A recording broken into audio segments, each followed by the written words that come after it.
Hello everybody, welcome back to the pYanodons playthrough. It's Ghostified Gamer. And we're back at it again with Bakelite today. We're going to do the Bakelite and then, haha, we will knock out the printed circuit substrate tier 2 as well. We've got everything for this printed circuit part 2. As soon as we get the Bakelite done, and we have everything we need for the Bakelite aside from that. So it's going to be kind of liberating getting that done. Some key points here. We need formaldehyde as usual, the phenol, and a little bit of biomass. It's kind of interesting. We're throwing some crushed up creatures on here. Zinc chloride. Zinc chloride's pretty simple. We've got everything for that. Hydrogen chloride, zinc plate. The phenol is basically taking lignin and DDCing it. I don't know how it works, but it turns it into phenol. And lignin is basically wood and salt water. So wood and salt water with steam. We get the lignin. I'm glad to see we get 8 of it, you know.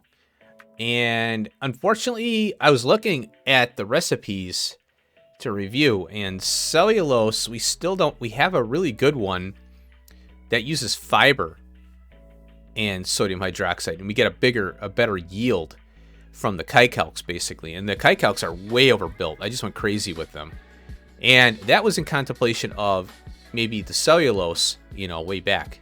I don't remember if I analyzed that, but the fiber is a really good recipe. Fiber and sodium hydroxide, we get more cellulose per craft. And that would release a lot of pressure off our wood build, you know, which would be good. And then we have the formaldehyde. This is a newer recipe. I don't remember when we unlocked this. And I think the green circuit, this not so simple circuit build, I don't think I had this. And I built the methane. Well, no, maybe I am using that. I can't recall. But I don't recall bringing oxygen in unless I'll have to look at that, because we are doing methane there. And then the methane itself, this is a newer recipe that we used. We used to have to do the moon drops, you know. So I don't mind using moon drops, but the footprint is ridiculous on those things. So the not so simple circuits here. Our formaldehyde is here. Yeah, I'm using the pressure furnace and copper. Okay. Interesting. Formaldehyde. Yeah. Yeah, it's consumer of copper. But this molybdenum ore is easier to get, and oxygen's easy to get. So I'd rather do it that way. I am using, I thought I wasn't using the better nylon recipe. Turns out I am.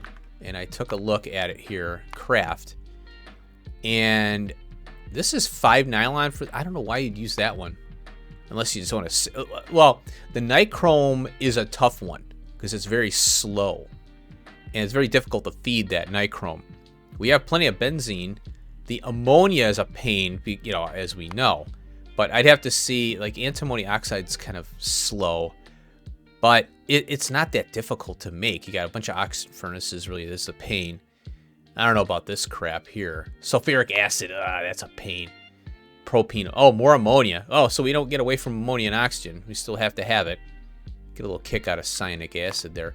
But the more beginning recipe for nylon is this one. Chromium, blood meal, and all this stuff. This isn't too bad, but it uses it's a wood product to get that phenol, right? So we'll do the Bakelite today. We'll do the printed circuit board 2.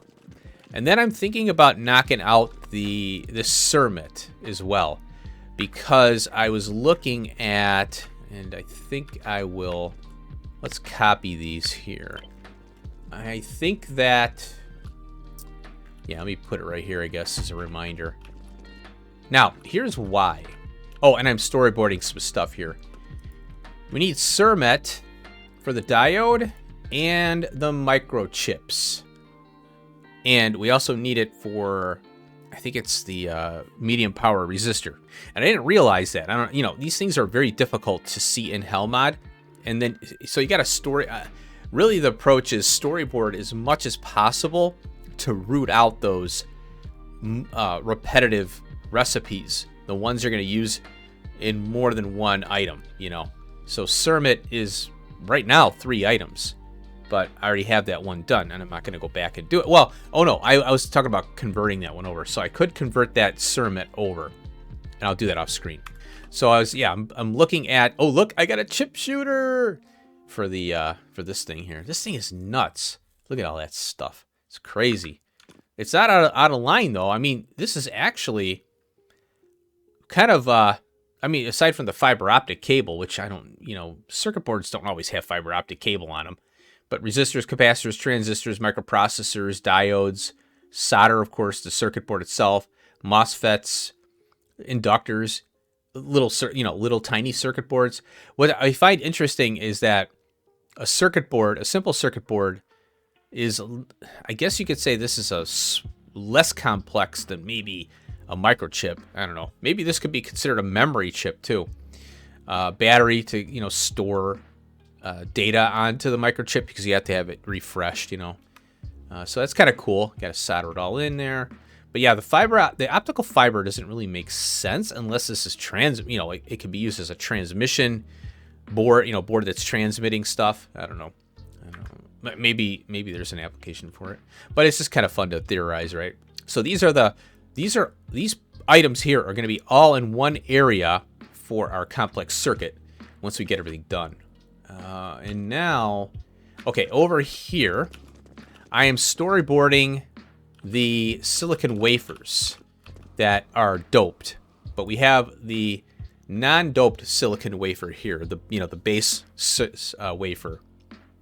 And this isn't too bad, actually. We can get this done. There is a little bit of a cycler. We have a hydrogen chloride coming out of this, so it's 10 a second on that. And this accepts 10 a second. There you go. So we'll have to we have to seed this with the hydrogen chloride. We'll bring a train in and do a little tank and have a little buffer tank so we can have a little extra there, a little shock absorber. Because this machine that requires it, or the machine that the machine that requires it, being the fluidized bed reactor, is going to need enough to buffer 2 crafts, because it's going to take 200. So we need enough in here for 200, and there's going to be the pipe that buffers up from the input to the output and stuff. We got to have that. We got to buffer the tank, the pipe with this one, for this one. I storyboarded this one out. We've looked at these before, but it's different to see them on the ground. That's why I like to go over it. The acetic acid is used not only for the zinc acetate, but it's also used up here in this mess. I can't remember. Where is it? This one here. The lead acetate. Notice it needs hydrogen peroxide. And this is what kind of annoys me about how Helmod breaks things out. I mean, it's a great tool, but what I'd rather see with Helmod is when I click on an item to break it down, it doesn't break it down from to the south, right? Now, I would rather have the fiber optic cable break out to the right. And then, well, for example, I could break these down, or it'd be nice if I could organize it. Yeah, that would be nice. So I click on the fiber optic cable, for example, and let's say battery. Okay, I click on the battery, it goes down here.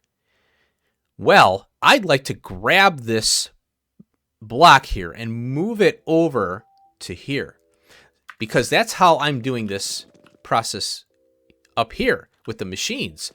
I'm breaking down an item, and then I'm going left to right, in this case, right to left. And I'm tabbing it downwards.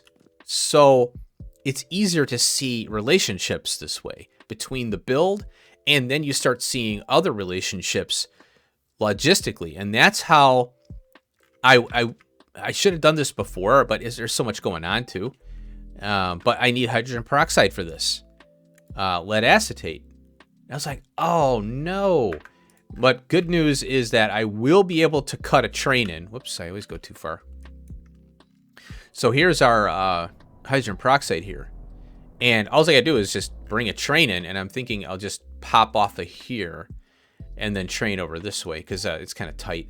I could do a stop here and do the ammonia, like do a 2-lane thing, you know, and just come down and pop in here. But I don't mind popping in from this rail here. So yeah, I might have to beef this up. And I've got an output here. I did this little bump out, little pipe thing, so that I can maybe pick off and go up, but it's not really working out. So I may have to pull from this output here, and then I'll just go, well, let's copy, paste, if I need more capacity, that is. Copy this, flip it, and go there, like that. And then I just go from here up to here, and then I can stack them, you know. I might be able to flip this, actually. If I flip it, this output will go on this side. Yeah, so all I gotta do is flip this thing. I like that idea. And then I can get 2 hydrogen peroxide machines here. That way I got enough for that. Okay, so yeah, this is a big mess. We'll go over this later. There is a new machine I popped here. A wet scrubber. I didn't have these made. It's a wet scrubber. And then this is another machine that I didn't have. It's a scrubber. It's pretty cool stuff. And we got some crazy chemicals in here we'll have to, you know, get going on. But yeah, you know what? It's becoming a little more of a reality when you start putting machines down. You feel like, oh yeah, I'm starting to figure it out, right? So I did this and I slept on it. I feel much better about it. Okay. Oh, let's get these out of here. Now I got a couple things that I have to go over here. Try and do it quickly here. We're gonna need slacked lime for this. So I had this stop here, and I pulled the stop for some reason because I was like, oh no, that's not what this is slacked lime, or slaked lime. We can make slaked lime, but I'm going to capture it from here, and if I need to supplement it, I will. But, so if lead and titanium run, we'll have plenty of it, right? And I am venting it, you know, just in case. So this will be, it's a dual stop. It's dropping off limestone here, but this isn't going to happen very often. And you know, this one will, the slaked lime will probably be more often than the this waste product dump off, recycling, you know. So I did that because we need slaked lime for one of these things here. I can't remember which one. I don't think it's down here. It's got to be up here somewhere. I can see the inputs. This is the one here, yeah. Yeah, it's right there. It's kind of hard to see because there's like 3 things and all this noise. Colors and stuff. So it's using basically a waste. Well, slaked lime isn't necessarily a waste product if it can be used for something else, right, in production. It's a waste product to one, but it's or let's say it's a byproduct. Yeah, it's not a waste product, it's a byproduct. So we'll be able to use that. And it's only 20 every 4 seconds, so that'll be fine. Ethylene glycol. But yeah, these are 2 new machines. This one, the scrubber, and the wet scrubber. I wonder why I think it's a wet scrubber because there's water in there. Kind of interesting. Okay, now let's go over some other stuff. I did a couple updates. Well, I uncapped the etching solution tank. So that's one thing I changed. And then I had I screwed up and I set these 2 mini loaders to bleed out at 80,000. Well, it turns out that's what this holds. So I kicked it down to 78,000. So if the tailings dust builds up, then we burn it off. And we use the tailings dust for bees as well, you know, to make the bees stuff. And I had to do that because this backed up and it forced the acid gas to stop being produced because of this process here. I actually had a little bit of tailings fluid in here, and I'm like, oh, I don't want that. I'd rather get rid of this dust. We got plenty here for use, but I'd rather have too much than not enough. So I did that. Little tweaks there. Now I went over. The reason I uncapped the tank was because I want to see what the ammonia would do. And as you'll see, we have 2 more machines kind of buffering up. This one's getting close to filling the belt here. And we have 63,000 ammonia now. So it looks like, I'm hoping this will balance out. Notice I have a speaker here this will go off at 90,000 ammonia buildup. If it goes to 90, then I have to come down here and I'll probably cut that train in here that I was talking about. I'll do a little rail cutoff, and then I'll offer it to the network and do 100 priority on it. So, and that's no big deal. And then I'll cut I'll cut a train in here, and I'll pick up that extra hydrogen peroxide as well. So either I do it here for both, or I do it here for one. So we'll keep an eye on that. Oh, and then, all right, I was confused. We were talking about how you could do a provide and a request with the LTN combinator. I thought that the code was updated where you can have both, and we had a discussion in the comments about it. Well, it doesn't work as easily as just selecting enable request and provide, set your network ID and your information. I thought that the guy updated the code to go, oh, if you have a value here and your request threshold, let's say is 15,000, right?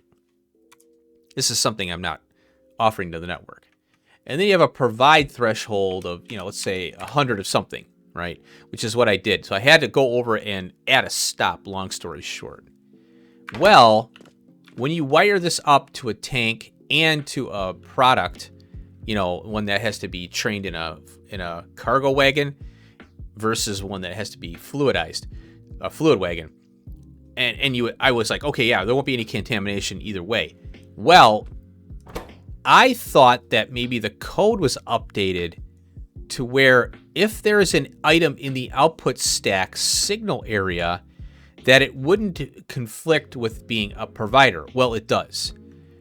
If this is wired to a tank, in the event this is wired to a tank and there's some fluid in there, LTN just ignores it. It's a provide and a request at that point. I'm like, no. I thought they updated the code to filter this out so you wouldn't need a mess of combinators because what it comes down to, I did a search. I found a Reddit post from 2017 I might have to get onto the LTN combinator or LTN Discord. I think there's a Discord for this modernized LTN combinator thing here. Because you have to use combinators in order to tell the train what this item is. And the issue is what I was reading about is contamination. So let's simulate that this is a tank here. And we have, a couple logic circuits here. If you let's say you wire the tank to the back of this decider combinator input, output goes to another combinator, doesn't matter what, maybe it's an arithmetic or whatever. Every time this combinator reads its input on a tick by tick basis. So Factorio is running by ticks. If you go F4 and you go show FPS up here, you'll see FPS UPS is 6060. It should say show FPS / UPS. UPS is updates per second. So it means 60 a second updates. That's pretty fast, right? Well, considering it's a game, a computer can read much faster. But so what that means is that this combinator can read its input 60 times a second. The more combinators you have, it takes away from that UPS. Now, I'm not, 100% knowledgeable of this. I kind of know a general idea. I got a general idea. So the problem with trying to hook up an LTN system that has both provide and request, you need to have combinators to do it, right? And knowing how LTN works, the combinator here, the lamp, and the stop, you can get some things figured out, I suppose. I don't know how it works. I tried to do, I'm trying to divide so I can use the same stop for fluids and for items that are low amounts. Well, it just gets too crazy. And also you have to think about this FPS, UPS stuff. The more combinators you have, the more your computer is gonna struggle. But anyway, the point is that by the time the signal gets through all these combinators, however many you have, for every tick, a combinator reads, and then that information, if it's updated, gets sent. Well, regardless if it's updated or not, it's still going to send it, right? So, oh, tank's at 30,000. Read it. Send it out. Next tick. Read it. Next tick. Send it out. Next tick. So there could be problems with contamination, even though you have all that set up, because it's got to read the train, tick, tick, tick, tick, you know, and I don't want to deal with that. So we're just going to go with dual stops. I'm going to use the fluid and as a, like for example, if I need to bring a fluid in, that's going to be a request. If I want to output something, that will be an item, that'll be a provide, but it'll be two stops. One is going to request with a combinator, one's going to provide with a separate combinator. Wiring's not going to conflict, all that good stuff. So that's what we're going to do. Okay. But I tried, you know, it was a good idea, and I appreciate all comments and stuff. But then I saw the problem was that the phosphate gas, the trains were going over to that build that required it, and they were trying to pick it up, and I had two trains sitting there, and I go, oh crap. So luckily, all you do is you just delete the schedule, and I redid the stops, and everything is all good. Okay, let's get on the Bakelite, and then the circuit board too, and then we'll do the Cermet. We'll see what timing it is. Maybe I'll throw something else in. I don't know what yet, because we're getting down to this crazy stuff here. So, all right, let's get to it. Speed up video.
So close, yet so far away. Oh my gosh. Okay, well, I have a little problem with something I'm doing that I'm trying out, and of course it rears its ugly head when I'm trying, you know, and I'm glad it did now. So we'll get into that in a second, though. Let's see here. This is a, oh, what do we, yeah, here's the bake light. Still going. Oh my God. I added, in between cuts here, I added an additional machine here to the lignin cellulose thing here, the part here, because it's just, the bake light's so slow. And what I do is I do the speed ups, and then I edit the video down to get an idea of timing. So I always, you know, like hours have gone by, like literally I've been doing this for hours. So I play, I edit, I come back, and that way I know how much I could squeeze into an episode, not go over an hour, which is my rule. Oh yeah. Anyway, so yeah, in between cuts I'll like do stuff, you know, kind of chill, eat dinner, eat lunch, whatever. So yeah, I added a cellulose machine here to kind of speed this one up. The multi-purpose cracker, which is kind of weird how you're cracking this lignin. I think it's, yeah, it's this is only using, oh, it's steam. That's why it's cracking it. All right, I get it now. Okay, and this phenol, whatever the heck this crap is. Oh, it's caught up now. Okay. And why are you? What is wrong with you? This okay. Oh, it stopped now. It looks like it was stalling out. Oh, it's the zinc chloride. This crap right here. So I can probably add another machine to that just to speed this up a little bit. The only thing is I'm concerned about not having the bake light for the circuit, you know, that board. But I think I'll be okay. And then here is the Cermet build that I have here. I can add, I did this so I can add more capacity. I have to write you know what I should do? I gotta go over here to the lubrication build. And I gotta add to that, if I could find it. And add more machines. Okay, to that. I'll go up here. Because the lubrication was mainly for, I think it was this one? No.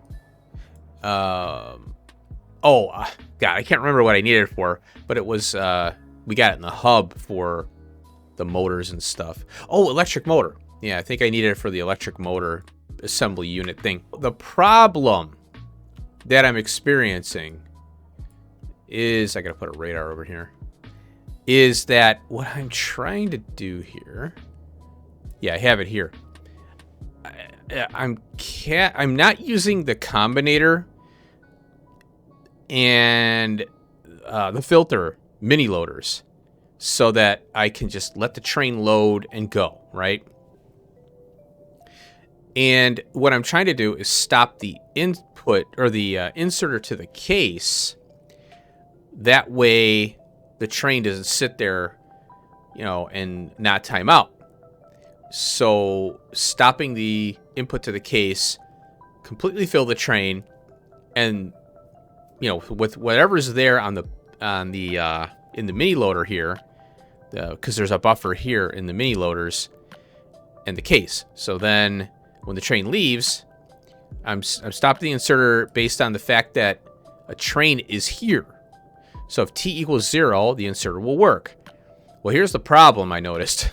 I'm like, oh no. I had screwed up on the fiber board here. I clicked the wrong checkbox. So this was a requester or provider. Or no, a requester. Or wait a minute. No, yeah, I clicked the wrong button. I don't know how. Because this is a provide and this is a provide. And somehow I had it on a request. I'm like, well, how'd that get to requesting? Because I was offering the black liqueur to the network as well as the fiber board. Somehow that happened. I don't know how. I probably clicked the wrong button thinking, or I had both of them checked, maybe. I think that's what it was. They were both checked, and then I checked the wrong. I'm like, oh, there's two. I got to take that one off, and I ended up clicking the wrong one. Wasn't paying attention. And this item, the fiberboard, was not offered to the network at all because the wrong situation was, the wrong box was checked. Now, what happened was the train came here because this was off the network. The green circuit boards, the simple circuit boards, needed the fiberboard as well. And I have this set to 100 of an offering. Well, I don't care if it fills up with, I think it's 500 in here. Yeah, I don't care. Just take them. Go. And then these are pretty quick, so they'll fill up the case. Well, there's 100 in here, or let's say there was a certain amount. The train filled up with about 100 and then stopped because the case was not full. And it couldn't satisfy the request of the train. The train's request was 207 or something like that. And what that's ended up, the train was just sitting here waiting. Now, TSM would just time out and leave. Whereas LTN, it's an and situation. So it wants to pick up, it wants the value, the amount, and the timeout. So the timeout was okay, right? But the value wasn't. I'm like, why is it? I don't understand why that's not an OR. I don't know if I could change that in the mod settings, but so I got that problem. 61,000. There we go. All right. I think that what else is going on? I think that's about it. Oh yeah, I got to redo that too. So I got to go through and check my notes. Off screen in between episodes, I'll hopefully work on these projects. I'm gonna have to write them down. And I got these markers for mining, so I can keep an eye on them. Yeah, so let's go over here. I have this queued up here. What I'm gonna do is I'll expand this, make sure I've got everything covered for the silicon disc, the wafer. And I'll put commenters down just, as reminders. Now we're getting aluminum, iron, and copper out of these things. So I have to get that out of there. Oh boy. I'm going to use one case, and that's where you need to use the filter inserter or filter mini loader on the output of the case before it hits the train. And then a train will come by and pick up the iron, copper, aluminum, from there. And it'll, one train at a time, it'll filter, it'll know what to bring. The filter mini loaders will know what to do. So that's what's nice about that. So we'll work on this next episode. We'll get that going. And I think that we can do these two fairly simple. And I think I'll knock this one out first. I don't know which one this is. N-dope, P-dope, whatever. This one down here, whatever this is, the P-dope, N-dope, this is lightly. I'm going to I'll have the acetate probably in the middle. And, oh, you know what? The acetate goes to this one here. Yeah, so knocking out this one first. Then we do this one. The acetate I want to be in the middle because I got to share it between the two. And this is going to be the nightmare one here. The antimony stuff, I'll have to figure this. This is what I have to break out. And so I'll start to storyboard stuff, bring things over here when I have them done. I'll leave this beast here with it all broken apart.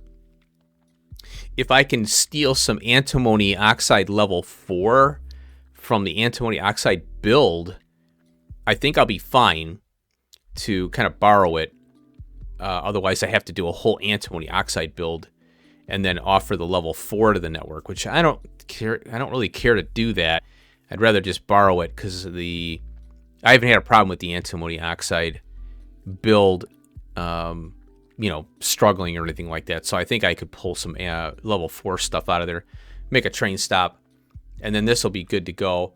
There's some other little probably issues here that I got to figure out. Oh, and then, yes, the hydrogen peroxide. I got to get that going.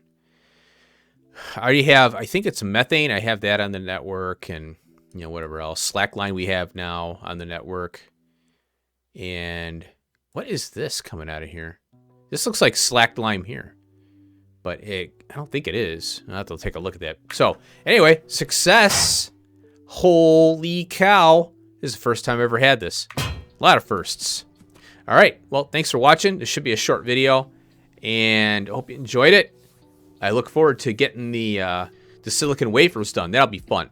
I'd like to see a long belt of silicon wafers going all the way down. That'd be awesome. Okay, I'll see you in the next episode. Peace out.